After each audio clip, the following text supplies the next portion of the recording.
America's known as the land of the free and the home of the bold, but the people living on this land have changed a whole lot over the centuries. Most modern Americans can trace their roots back to European settlers, but way before that, North America was home to countless older cultures, entire civilizations that basically vanished into history. While the people themselves have faded, some of the jaw-dropping structures they left behind are still standing tall. And we're not just sticking to America, we're diving into ancient cultures all over the world. So join us for today's video, as we're going to look at 15 of the most incredible ancient cities that really exist. Number 15. Monty Alban. Well, first thing we want to say is that Monty Alban isn't just another old ancient city. It was a cultural capital for multiple civilizations long before the Aztecs ever came into power. Sitting high above Oaxaca Valley, it was originally established over 2,500 years ago and became a political and spiritual center for the Zapotecs and later the Mixtecs. At its height, the city held around 35,000 people. Though it was abandoned during a severe drought around 800 CE, remnants of its grandeur are everywhere. Temples, palaces, plazas, even a sports court and an astronomical observatory. Monty Alban's most bizarre feature might be its hidden petroglyphs. Carved into stone and tucked away in obscure corners, they depict what appear to be fat, naked men, possibly captured rival rulers, humiliated through stone etching. The symbolism is raw, possibly even political. Despite its age, Monty Alban remains sharp in architectural lines and cultural clues, reminding us just how layered and complex pre-Hispanic civilizations really were. Number 14. Caral. Caral, sometimes called Caral Chupasigaro, sits quietly in Peru's Supe Valley, yet it's one of the oldest cities ever uncovered in the Americas. Dating back about 4,000 years, this ancient city was thriving while Egypt's pyramids were still under construction. With a population of roughly 3,000, the early Andean settlers built residential complexes, massive plazas, and ceremonial temples.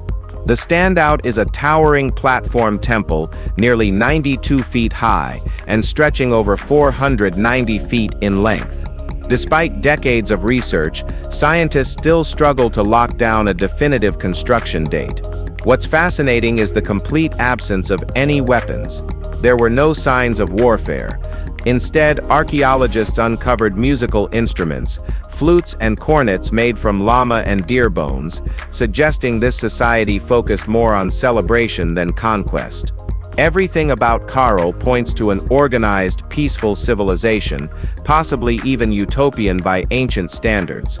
It's not just Peru's pride, it's a key piece in understanding how early American cultures lived, created, and coexisted. Number 13. Tartessos.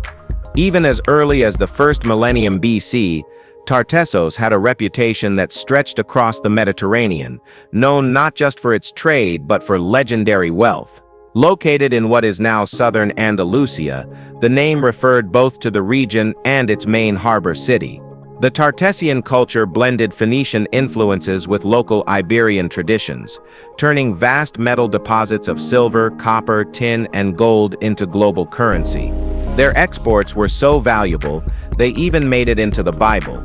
The Book of Kings describes the fleets of Tartessos, referred to as Tarshish, arriving every 3 years loaded with treasure, ivory, and exotic animals. The city's most iconic ruler was King Arganthonios, translated loosely as the Silver One, who reigned from 630 to 550 BC. Scholars debate whether his name was personal or symbolic.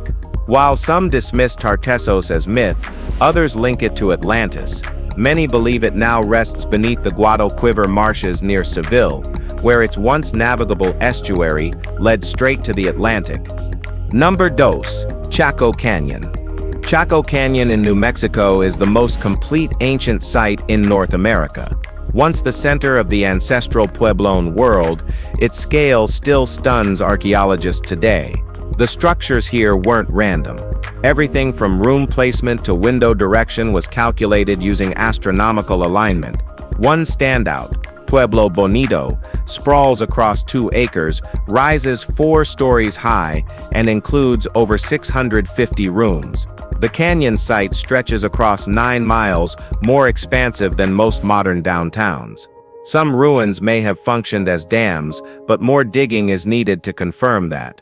One theory that's caught attention is the possibility of a matriarchal society, rare for its era, based on iconography and burial patterns found in the canyon.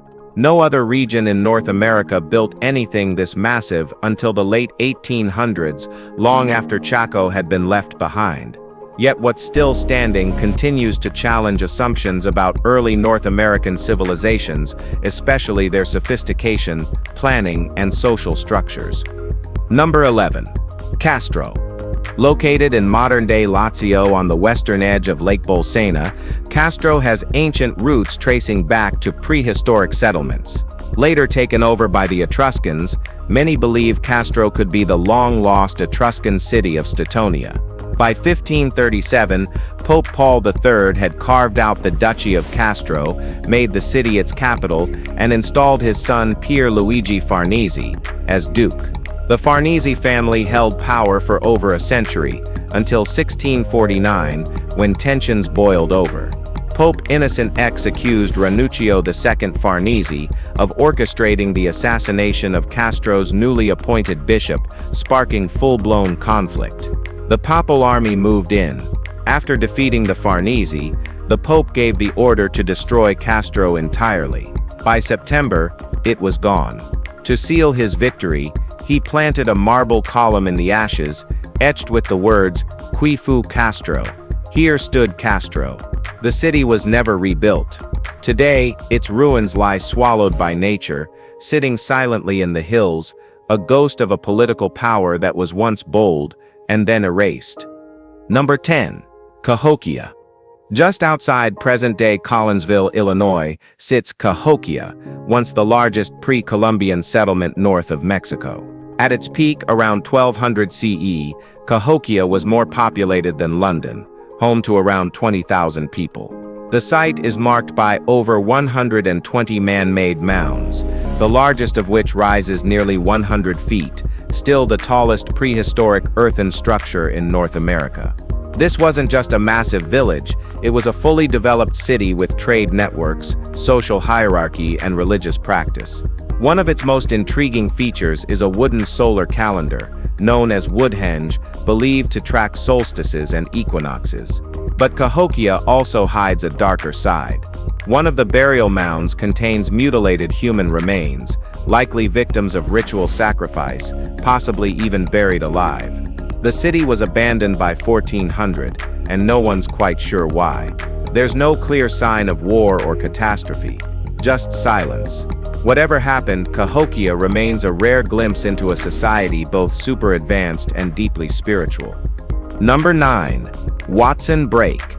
Watson Brake in northern Louisiana doesn't look flashy or very beautiful. There are no towering pyramids or intricate carvings, just a series of raised earth mounds. But its age rewrites history. Radiocarbon dating confirmed it to be over 5,000 years old, older than both Egypt's pyramids and Britain's Stonehenge. That discovery in 1997 shook up everything historians thought they knew about North America's early inhabitants. It proved that hunter-gatherers were capable of long-term complex construction projects. The 11 mounds, each over 25 feet tall, are arranged in a massive oval, with clear signs of planned reshaping over centuries. Despite being pre-agricultural, the people here cooked using heated gravel and left behind pottery with forms that don't fully match any known purpose. Whatever they were doing, it wasn't primitive guesswork, it was intentional, and way ahead of its time. Watson Brake challenges the narrative that nomadic groups couldn't build communities. This wasn't just a stopover, it was home, one crafted with care, logic, and surprising permanence. All right, now, let's move to Number 8. Suthopoulos. Founded sometime during the last quarter of the 4th century BC by King Suthos III, Suthopoulos served as the capital of the Odrysian kingdom, a Thracian power that rose after the Persian retreat from Europe in 479 BC. As the Persians collapsed, Thracian tribes filled the vacuum, eventually forming a large Eastern Balkan state stretching across parts of modern Bulgaria, northern Greece, southeastern Romania, and European Turkey. Suthopoulos marked their first centralized capital. For centuries, it vanished, only resurfacing in 1948 during the building of Bulgaria's Koprinka Reservoir. Excavations revealed a surprisingly refined city, laid out in a grid, with intersecting main roads and an agora at its core. Streets were paved and drained, and houses followed Hellenistic styles, though the town wasn't fully Greek.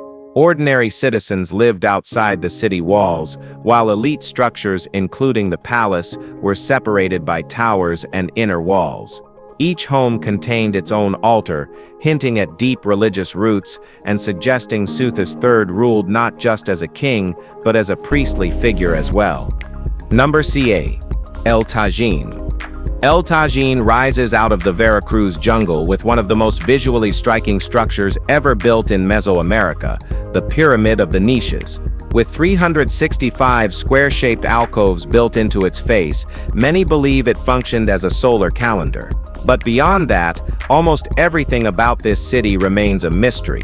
Historians can't even say for sure who built it. Best estimates place its peak between 800 and 1200 CE, just before the Aztec Empire began to take shape. The site once held a sprawling urban core, surrounded by what's now dense forest. It likely supported up to 20,000 residents, possibly ancestors of the Totonac people. Traces of early vanilla cultivation suggest it played a key role in trade, yet little written history remains. Its remote location, buried in tropical growth, keeps it mostly off the radar for casual visitors. What survives speaks volumes: precision engineering, ritual complexity, and a lost culture that was more advanced than its vanishing act would suggest. Number 6. Besawwa. Just outside Globe, Arizona, overlooking Pinal Creek, the remnants of Besawwa still echo with the legacy of the Salado people. The original pueblo, which is partially reconstructed today, contained over 200 rooms and was likely occupied between 1200 and 1400 CE. The Salado were innovators, blending stone slabs with cobblestones to create a signature style that stood out in the region. Some walls were plastered and may have once gleamed white, hinting at a level of interior design far beyond basic shelter. Modern repairs have softened some features, but enough remains to tell the story. Nearby, a small museum displays pottery, woven textiles, and stone tools, all recovered from the site itself. While much about the Salado remains unclear, Besawwa offers a rare look into their craftsmanship and community life. Every corner of the ruin suggests intentional design, and the layout hints at social organization and cultural depth we're only beginning to piece together. But as they say, nothing lasts forever. Number 5. Mesa Verde. Mesa Verde National Park in Colorado's Montezuma County holds one of the most visually striking ancient sites in North America. These cliffside dwellings, carved from lime and sandstone, feel like something built for a movie, but they've been standing since the 12th century. The architecture is surprisingly intuitive. Square and rectangular rooms were homes, while circular ones served as temples, known as kivas. These sacred structures are sunken into the cliff face, offering natural protection and insulation, and when needed, solid defense. Historians aren't entirely sure who first constructed Mesa Verde. The architectural shifts hint that it may have been used by multiple cultures over time. It's believed that a long drought in the 13th century forced the inhabitants to move south, likely into what's now Arizona, in search of sustainable farmland. The cliff dwellings remain a haunting reminder of the resourcefulness and spiritual depth of the Pueblo people, one of the most well-saved windows into pre-Columbian life in the American Southwest. What do you think about this ancient city? Well, let us know. Number 4. Bonampak. In the Lacandon rainforest of Chiapas, Bonampak is a small site with an outsized legacy. While many Mayan ruins impress with scale, Bonampak stands out for what's inside: 3 rooms painted wall to wall with vivid murals, still intact after over 1,200 years. These aren't just decorations. They document real events, capturing everything from celebratory rituals to brutal warfare and political ceremony. Even the arched ceilings are covered in detail, with Mayan life on full display, emotions, movement, and all. The name Bonampak comes from the Mayan word for painted walls, and it couldn't be more accurate. Although the exterior of the structure has faded with time, the interiors have survived thanks to the protective climate of the jungle. Since being opened to the public in the 1940s, the rooms have faced natural deterioration. Conservation efforts now limit visitors to viewing through protective windows. Despite its modest footprint, Bonampak gives us one of the most vivid, direct looks into the beliefs, politics, and aesthetics of the Mayan world. Number 3. Tuzigoot National Monument.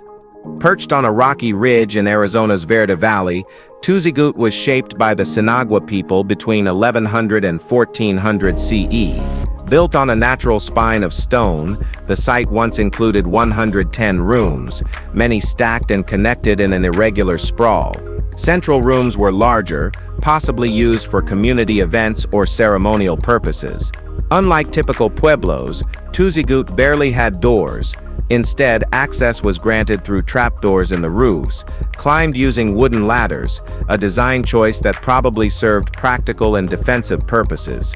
The name Tuzigoot comes from the Tonto Apache language and means crooked water, a nod to the nearby marshy stream that fed into the Verde River. The ruins were excavated by archaeologists from the University of Arizona in the 1930s and made such an impression that President Franklin D. Roosevelt declared the site a national monument in 1939. Today it remains a preserved window into Sinagua life, architecture, and the clever engineering choices that helped them thrive in a tough landscape. Number 2. Meadowcraftoft Rock Shelter.